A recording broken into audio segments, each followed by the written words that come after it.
i-detect natin to sa 18 carats gold. Ito sa locator ko. Kasi yung unang locator ginamit ko, yung tatlo antina. Ito yung ulo ng isda. Ulo ng isda, mata, may B siya. Bikat, oh.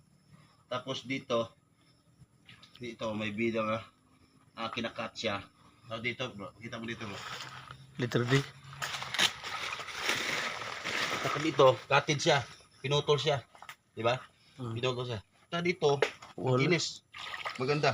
Tapos may dust dito. Mababaw lang, malaki.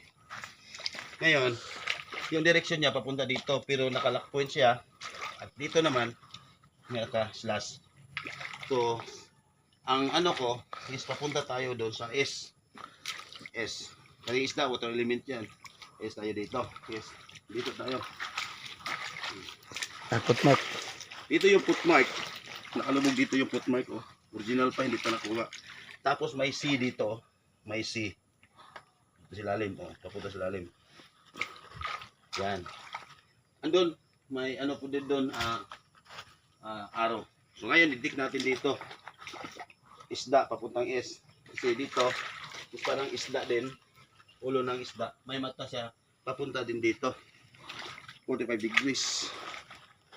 Okay. Balance canyon bro. Okay, mga tits, oh. Dinalahan natin ng 18 carats, ha. Oh.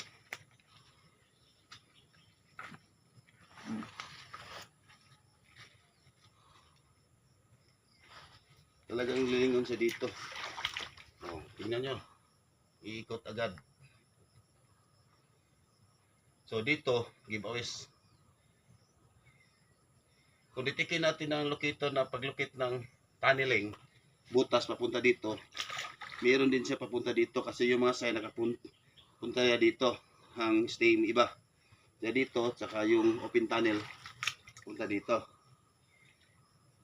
Okay, sa dito na naman, ito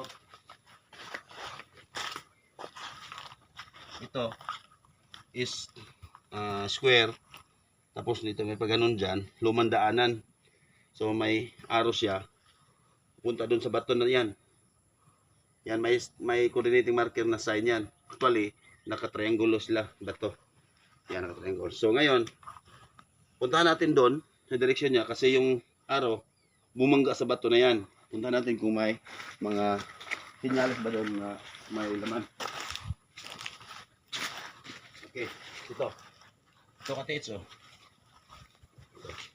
Oh, tatlo mga mata to is ibig sabihin tatlong deposit. So ngayon, tick natin. Okay, ito. Natin dito.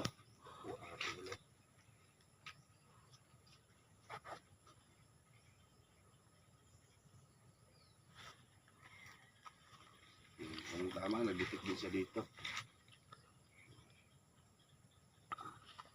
Yung mga deposit doon, nagkadikit-dikit lang. Hindi pa lang namin natukoy yung mga yung mababaw lang. Yung site namin na malaki, doon, naplanoy namin ipabako, doon, malapit lang. Lapit-lapit lang sila. So, yun mga tits. Sure. So, yun mga tits. Ngayon, uwi kami kasi hindi masama yung panahon. Yun lang muna. Bye-bye.